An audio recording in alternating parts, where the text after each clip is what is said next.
Liberty Tamil நேயர்களுக்கு வணக்கம். இன்றைய நேர்காணலில் நாம் சந்திக்க இருப்பவர் மருத்துவர் ஐயா டாக்டர் காந்தராஜ் அவர்கள். வணக்கம் ஐயா. இப்போ பிரதமர் மோடி அவர்கள் தமிழ்நாடு வந்துட்டு போயிருக்காரு. கோயம்புத்தூரில் பேசினார். முதலமைச்சர் ஸ்டாலின் ஒரு கேள்வி எழுப்பியிருக்கிறாரு. கோயம்புத்தூருக்கு மெட்ரோவை நீங்கள் நிராகரிச்சுட்டு எப்படி நீங்கள் கோயம்புத்தூர் நின்று பேசுகிறீங்க அப்படின்னு கேட்குறாரு. மதுரைக்கு மெட்ரோ தரல, கோயம்புத்தூருக்கு மெட்ரோ தரல, நான் உங்களை சந்திக்க தயாராக இருக்கிறேன். ஏன் மெட்ரோ கோரிக்கை கோயம்புத்தூருக்கும் மெட்ரோ வேணும், மதுரைக்கும் மெட்ரோ வேணுங்கிறாங்க. ஆனால் ஒன்றிய அரசு நிராகரிச்சிருக்காங்க. சரியான புள்ளி விவரங்கள், தரவுகள் சொல்லப்படலை அப்படிங்கிறாங்க. அதெல்லாம் இன்னைக்கு நேத்தாங்க நடக்குது. இந்திரா காந்தி காலத்திலேருந்து நடந்துக்கிட்டு இருக்கிறதுங்க. அது வடக்குக்கு நமக்கும் ஒத்தே வரலையே. வெறும் தமிழ்நாடு மாத்திரமா வஞ்சிக்கிறாங்க. கேரளாவை தான் சேர்ந்து இது பண்ணுறாங்க.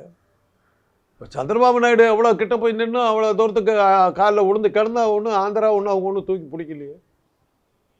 விந்திய மலைக்கு கீழே அவங்க எதையுமே செய்யலையே. அதான உண்மை. அதான் இன்றைக்கி ஒரு ஜோக் பார்த்தேன். கோயம்புத்தூர்காரங்க ஐயோ மெட்ரோ வரலையான்றாங்க, மதுரைக்காரங்க ஐயோ இப்படி பண்ணிட்டாங்களேங்கிறாங்க. கோயம்புத்தூர்காரங்க நாங்கள் பரவாயில்லப்பா, எங்களுக்கு மெட்ரோ மாத்திரம் இருந்தாலும் உங்களுக்கு எய்ம்ஸும் சேர்ந்து இல்லை அப்படின்றாங்க. எய்ம்ஸ் எல்லாம் இதெல்லாம் பிரச்சாரத்துக்கு தான் பயன்படும். நான் என்னுடைய அனுபவத்தை சொல்கிறேன். ஒரு டாக்டருக்கு முறையில் சொல்கிறேன். ஆல் இண்டியா இன்ஸ்டியூட் டெல்லியில் இந்த பக்கம் இருக்கும். நடுப்பத்தில் ஒரு ரோடு போகும். ஆப்போசிட்டில் சஃப்தர்ஜங் ஹாஸ்பிட்டல் இருக்கும். டெல்லி கவர்மெண்ட் நடத்துறது.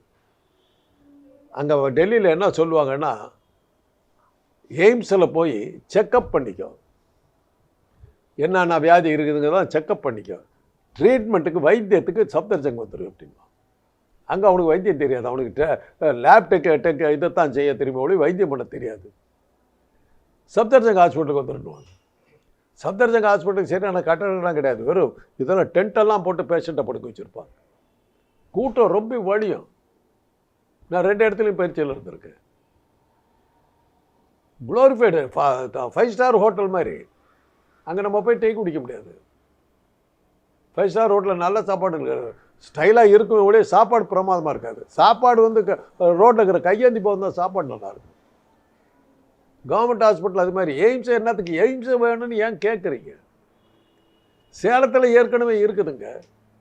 அன்புமணி இதாக இருந்தபோது சேலம் ஹாஸ்பிட்டல் பெருசு பண்ணார். அதனால் ஒன்றும் சேலத்தினுடைய மருத்துவம் பெருசாக வந்துடல. அதனால் இது எய்ம்ஸுங்கிறத தேவையில்லாமல் கேட்டுக்கிட்டு இருக்கு. அது பயட்டவே வேண்டியதில்லை. எங்களை டாக்டருங்கிற மட்டும் நான் சொல்கிறேன். எய்ம்ஸ் யாரை காப்பாற்றி இருக்குது? அது அங்கே ஒரு எங்களுக்கு ஒரு பயிற்சி முகாம் நடத்தினாங்க. 15 நாள் இந்தியா பூராத்தில் சேர்த்து இது பண்ணுவோம். நான் தமிழ்நாட்டிலேருந்து நான்லாம் போயிருந்தேன். ஒவ்வொருத்தரையும் கேட்டாங்க எய்ம்ஸை பற்றி. எய்ம்ஸில் தான் நடத்துகிறாங்க. எய்ம்ஸை பற்றி என்னான்னாங்க. ஆளாளுக்கு ஒன்று சொல்லிட்டு இருந்தாங்க. என்ன கேட்டாங்க, மிக பிரபலமான அரசியல் தலைவர்கள், பிரபலமான தொழிலதிபர்கள்லாம் உடம்பு சரியில்லைன்னா இங்கே படுத்து செத்து போயிடுவாங்கன்னு. அவங்க அப்படியே ஆடிட்டாங்க. The richest industrialists and popular politicians and cinema actors all will come and get admitted here and die அப்படின்னு. அப்போ எல்லாம் லஞ்ச் ஹவரில் அத்தனை பேர் கரெக்டாக சொன்னாங்க. அதுதான் எய்ம்ஸ். தேவையில்லாத இது. இப்போ பாண்டிச்சேரியில் ஜிப்மர் இருக்குதுங்க. எய்ம்ஸ் தான் அது. அதாவது தமிழ்நாட்டில் எய்ம்ஸ் கொண்டு வரணும் சென்னையில் தான் வைக்கிறதா இருந்தாங்க. அன்னைக்கு இருந்த டாக்டர்ஸ், எங்களுடைய ஆசிரியர்கள்லாம் எய்ம்ஸ் இவங்களுடைய மரியாதை போய்டுன்னு பயந்துக்கிட்டு தமிழ்நாட்டில் வேணாம் ஒதுக்கிட்டாங்க. இல்லாட்டி போனால் அந்த ஜிப்பர் தமிழ்நாட்டில் தான் இருந்தாங்க, சென்னையில் தான் இருந்திருக்கு. இப்போ வேணான்ட்டாங்க. ஜிப்பர் போயிடுச்சு. எத்தனை பேர்த்துக்கு ஜிப்பர் போய் வைத்தியம் பண்ணிக்கிட்டு உங்களுக்கு சொல்லுங்க பார்க்கலாம். பாண்டிச்சேரியில் எத்தனை பேர் போகிறாங்கன்னு கேளுங்க. எய்ம்ஸாக அது உபயோகம் இல்லை. எய்ம்ஸ் என்ன பண்ணிச்சுன்னு கேட்டிங்கன்னா ஒன்றுமே கிடையாது. ஐஐடி மாரி தான். ஐஐடியினுடைய உலக சாதனை என்ன இருக்குது? இவ்வளோ பெரிய இடம், 1000 ஏக்கருக்கு மேலே அடைச்சி வச்சுக்கிட்டு உட்காந்துட்ருக்காரு. ஒன்றுமில்ல ஒரு என்ஜினியரிங் காலேஜில் செஞ்ச சாதனையில் அரைக்கா சாதனை கூட அந்த எய்ம்ஸ் அந்த ஐஐடி பண்ணல. ஆனால் தமிழ்நாட்டுக்கு எடப்பாடி பழனிசாமி 2026 முதல்வாரம் வந்த பிறகு உங்களுக்கு எய்ம்ஸ் வரும், மெட்ரோ வரும், எல்லாமே வந்துடும் வானதி சீனிவாசன் சொல்கிறாங்க. ஆக இப்போதைக்கு கிடையாது. இது இல்லைங்கிறது எவ்வளோ நாகரிகமாக சொல்கிறாங்க பாருங்க. பழனிசாமி ஆட்சிக்கு வந்தாங்க அது வரல. இல்லைன்றது எவ்வளோ நாகரிகமாக சொல்கிறாங்க பாருங்க. 3 நாளாக சாப்பிட்லமாமா, கொலைப்பட்டினிங்கிறத எவ்வளோ நாகரிகமாக சொல்கிறாங்க. உங்களுக்கு எய்ம்ஸு கிடையாது, இது மெட்ரோவும் கிடையாது அப்படிங்கிறது எவ்வளோ பழனிசாமி ஆட்சிக்கு வந்தால். பழனிசாமி என்றைக்கு ஆட்சிக்கு வருது?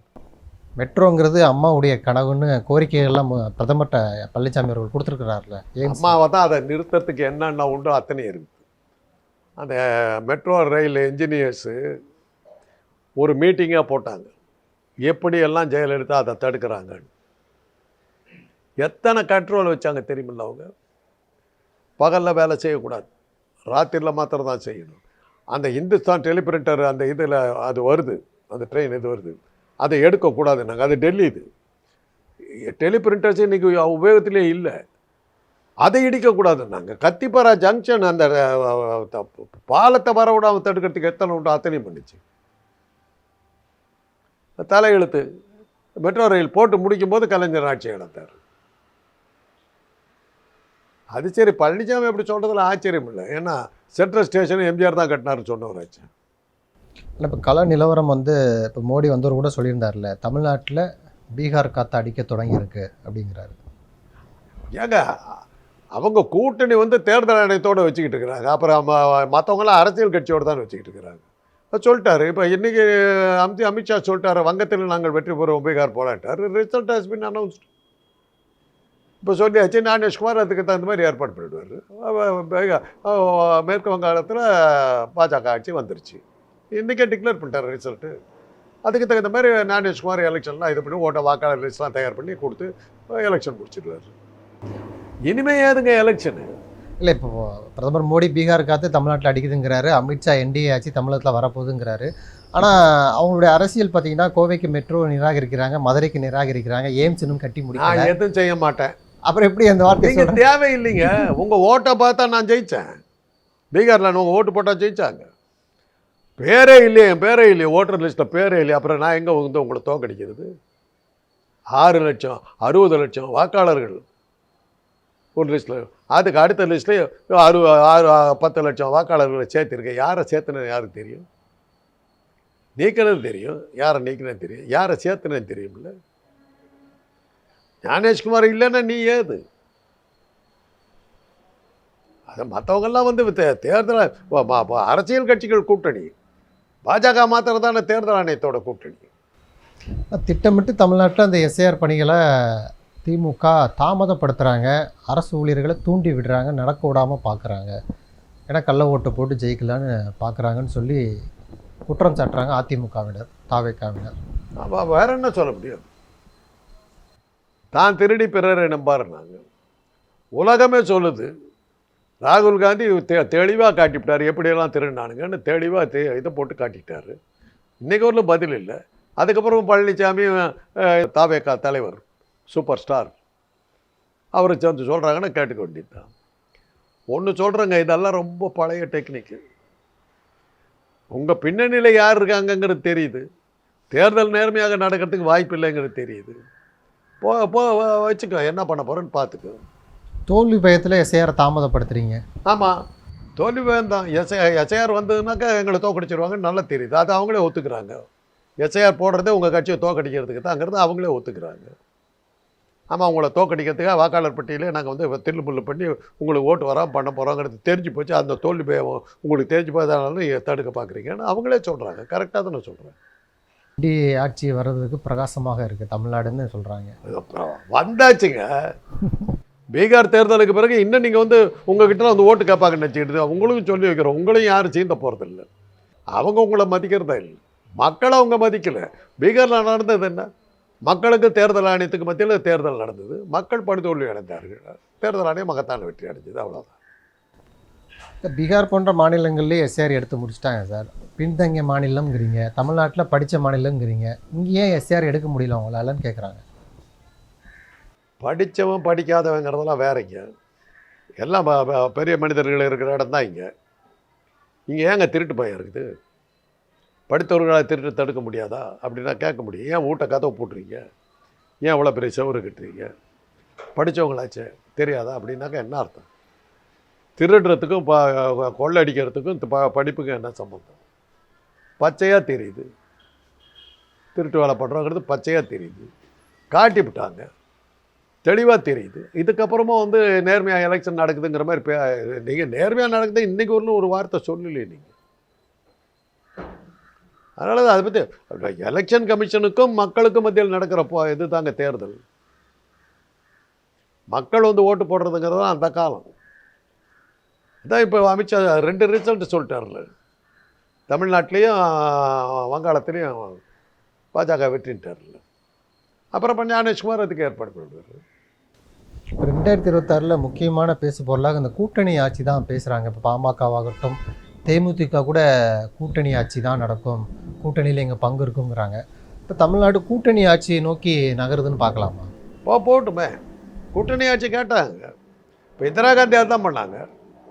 77 எலெக்ஷனில் திமுக 50 சீட்டு, காங்கிரஸுக்கு 50 சீட்டுனாங்க. முதலமைச்சர் வந்து நாங்கள் வெற்றி பெற்ற பிறகு முடிவு எடுப்போம்னாங்க. எம்ஜிஆர் ஜெயிச்சுட்டு போயிட்டார். இவர் 2 பேரும் காலி. மக்கள் அதை ஏற்றுக்கல. தேர்தல் நேர்மையாக நடந்தது. நீ அவல் கொண்டா, நான் உமி கொண்டு வர்றேன், 2ஐயும் கலந்து வச்சு ஊதி ஊதி சாப்பிட்லான்னு. என்ன அர்த்தம் தெரியுமில்ல? அவல் இருக்கிற உமியை வந்து ஊதிட்டு தான் நம்ம சாப்பிடுவோம். நீங்கள் அவல் கொண்டு வாங்க, நான் உமி கொண்டு வர்றேன், 2ஐயும் கலந்து கூட்டணி கலந்து ஊதி ஊதி சாப்பிடுவோம். எதுக்கு அவளை கலக்கணும், எதுக்கு ஊதி சாப்பிடணும்? நீ வேண்டாப்பா. தேர்தல் நேர்மையாக நடந்தால் தாங்க இதை பற்றியெல்லாம் பேச வேண்டிய அவசியம். தேர்தலை பற்றியெல்லாம் பேச வேண்டிய அவசியம் இல்லை. அதான் 2 ரிசல்ட் டிக்ளேர் பண்ணிட்டாங்க. தமிழ்நாடு, வங்காளம் 2 இடத்தையும் அவர் சொல்லிட்டார், நாங்கள் தான் ஆட்சி அமைப்போட்டார். அப்புறம் ஞானேஷ்குமார் மிச்சத்தை பார்த்துக்குவார். நாம் ஒன்றும் ஓட்டு போட்டு ஜெயிக்க வேண்டிய அவசியம் இல்லை. காங்கிரஸுடைய நிலைப்பாடு எப்படி இருக்குன்னு பார்க்குறீங்க? ஏற்கனவே இப்போ குழு அமைச்சிருக்கிறாங்க, திமுகவுடைய பேச்சுவார்த்தை நடத்துறதுக்கு ஒரு குழு அமைச்சிருக்கிறாங்க. பீகார் தோல்வியில் இங்கே அதிக தொகுதியில் கேட்க முடியாது, ஒருவேளை திமுக குறைவான தொகுதியில் கொடுத்தா நம்ம மாற்று வாய்ப்பு பார்க்கலான்னு ஒரு முடிவு இருக்குது. காங்கிரஸுடைய ரோல் இந்த தேர்தலில் ரொம்ப முக்கியமாக இருக்கும். அவங்க ரோல் அந்த காலத்துலேயும் முடிவு எடுத்தாச்சுங்க. 60 இடத்த கேட்டாங்க, கொடுத்தாரு. என்ன ஆன நீ அன்றைக்கே முடிஞ்சு போச்சு. இல்லை, சக்தி வாய்ந்த குலாம் நபி ஆசாத்தெல்லாம் வந்து பேசின காலங்க. அன்றைக்கே நீ இல்லை, இன்றைக்கி அட்ரஸ் இல்லாமல் கிடக்குற. மக்கள் சக்தியை ஓட்டா மாற்றுறதுக்கான திறமை உங்கள்கிட்ட இல்லவே இல்லைங்கிறது ப்ரூவ் போச்சு. ஒன்று மக்கள் ஆதரவை பெரிய எழுச்சியை உண்டாக்கி நீ அந்த கட்சியை நடத்தி கொண்டு வந்து நீ அரசியலுக்கு வரணும். இல்லை பாஜக மாதிரி அதிகாரிகளெல்லாம் கையில் போட்டுக்கிட்டு தில்லு முள்ளு பண்ணி வரத்துக்கு தெரியல. 2மே உனக்கு தெரியலன்னா எப்படி நீ கட்சி நடத்துவ? அவ்வளோதான் கேள்வி. பாஜக வந்து மக்கள் பற்றி கவலைப்படலையே. அதிகாரிகளை வைக்கிறாங்க, வேணுங்கிற வாக்காளர் லிஸ்ட்லாம் இவங்க கொடுக்குறாங்க, முடிக்கிறாங்க. எலெக்ஷன் வாக்கு எந்திரத்தை இதை கையில் வச்சுருக்காங்க. அத்தனை வச்சு டெக்னாலஜிக்கலாக தானே அவங்க ஜெயிக்கிறாங்க. மக்கள் ஆதரவு அவங்க கேட்கவே இல்லை. ஏங்க அவ்வளோ தைரியமாக வந்து மெட்ரோ ரயில் கிடையாதுன்னு கோயம்புத்தூர்னு சொல்லிட்டு ஓட்டு போட்டுக்கிட்டு போகிறாருனாக்கா என்ன அர்த்தம்? நான் என்ன வேணாலும் பண்ணுவேன், நான் தாண்டா ஜெயிப்பேன்ட்டு போகிறாரு. அதுதானே மோடி பேசுறதுக்கு அர்த்தம். நான் என்ன வேணாலும் பண்ணுவேன், நீ என்ன பண்ணிவிடுவேன்? உன்னை நம்பியா நான் எலெக்ஷன் நிற்கிறேன்? அல்ப பதர்களே, அதுதான். ரொட்டி கிடைக்கலன்னா கேக் சாப்பிடுன்னு சொன்ன மாரி அந்தோன் தான் 14th லூயி தானே இப்போ நம்மளை ஆண்டுக்கிட்டு இருக்காரு. சார், இப்போ இறுதியாக சார், இந்த துபாயில் அந்த விமான சாகச கண்காட்சி, வர்த்தக கண்காட்சி கூட சொல்லலாம். உலகத்தினுடைய எல்லா நாடுகளுடைய முக்கிய நாடுகளுடைய போர் விமானங்கள் அந்த சாகசத்தை ஈடுபடுவாங்க. அதில் இந்தியாவுடைய போர் விமானம் தரையில் செயலிழந்து வீழ்ந்திருக்கு. அது அப்படி உழுது காட்டணும். அப்புறம் ரஃபேல் மாதிரி விமானமெல்லாம் வாங்கினா அப்படித்தான் இருக்கும்.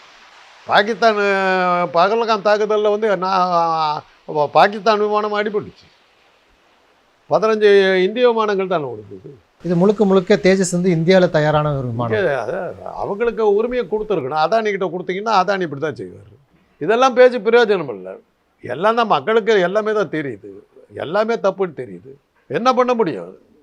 நன்றி சார், நிறைய தகவல்களை நேயர்களுக்கு சொல்லியிருக்கீங்க. உங்களுடைய நேரத்துக்கு நன்றி சார்.